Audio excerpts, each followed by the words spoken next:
Du 29 février au 1er mars 2024, la deuxième édition du Symposium du Sahel pour l'éradication de l'extrémisme violent et religieux a eu lieu à l'espace Maïva Palace de Bamako.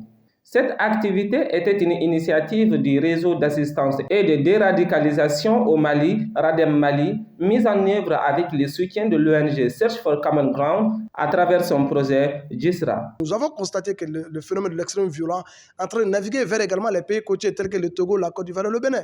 Donc nous avons commencé dès maintenant à sonner, à crier l'alerte en appelant les autorités de ces différents pays, vraiment qu'il y a une organisation qui est là, qui est spécialisée dans cette thématique, qui est la lutte contre l'extrême violent et le terrorisme, veut vraiment donner des signaux, des directives, des recommandations, proposer des projets pour qu'en fait que ces pays-là ne tombent pas dans ces genres de difficultés. Et je voudrais vraiment remercier les organisateurs de ce symposium dont l'objectif était d'approfondir le débat sur le tritype, la prévention, la lutte contre l'extrémisme violent et religieux, la sécurité et la paix. Et pendant 2 jours, vous vous êtes entretenus entre vous, parce qu'un symposium, c'est aussi des discussions sur 3 axes thématiques: approche sécuritaire, paix et prévention et paix, femmes, jeunesse, chefferie traditionnelle, programme de prévention et les organisations de la société civile jeunesse.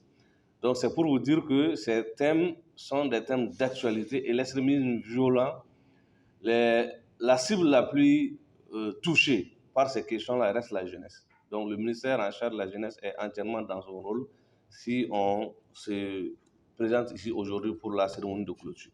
Le thème retenu pour cette deuxième édition était « Racines de l'extrémisme violent chez les jeunes du Sahel et ceux des pays côtiers ».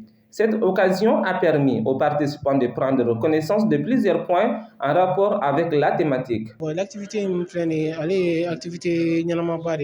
Cette activité est une belle initiative car elle nous permet de savoir plusieurs choses, même les malentendus entre les religieux. Ce genre d'activité permet de les éviter. En cas de conflit ou d'insécurité, elle nous apprend, nous en tant que jeunes, comment agir. C'était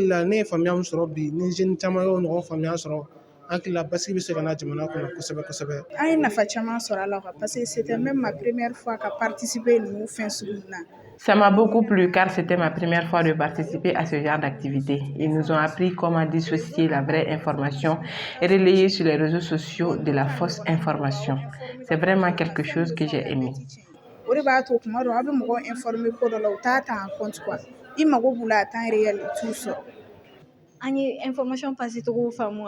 Nous avons appris comment relayer une information, comment faire la sensibilisation et lutter contre la radicalisation entre les religieux et les tendances religieuses. Oui, plusieurs points ont été énumérés par rapport à la question de l'extrême violent, la question de l'alerte précoce, parce que c'est très important, la question de la lutte contre le terrorisme ou l'extrême violent vis-à-vis de la désinformation. Parce que la désinformation est un obstacle aujourd'hui sur l'impact sécuritaire.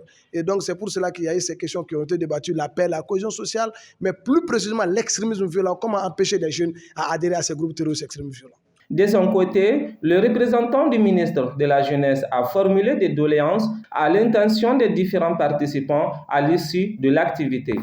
Les informations que vous avez reçues ici aujourd'hui, ce sont des informations que vous devez relayer auprès de vos sœurs, auprès de vos frères pour pouvoir mieux comprendre. Moi, je pense que le problème aujourd'hui d'extrémisme violent, c'est un problème de compréhension, d'approche.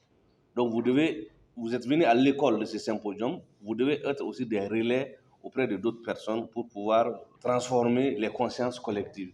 J'ai eu la satisfaction parce que j'ai constaté la disponibilité du partenaire. C'est très important. Certains partenaires donnent l'argent, le financement, mais ils fuient, tu ne les vois plus.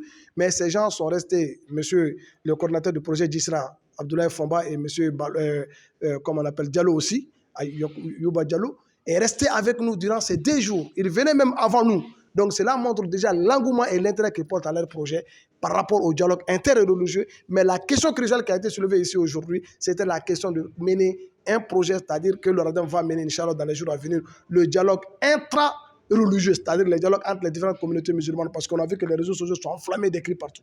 L'objectif de ces 2 jours d'activité du RADEM Mali est de contribuer à lutter contre l'extrémisme violent religieux et de renforcer la cohabitation pacifique entre les différentes confessions.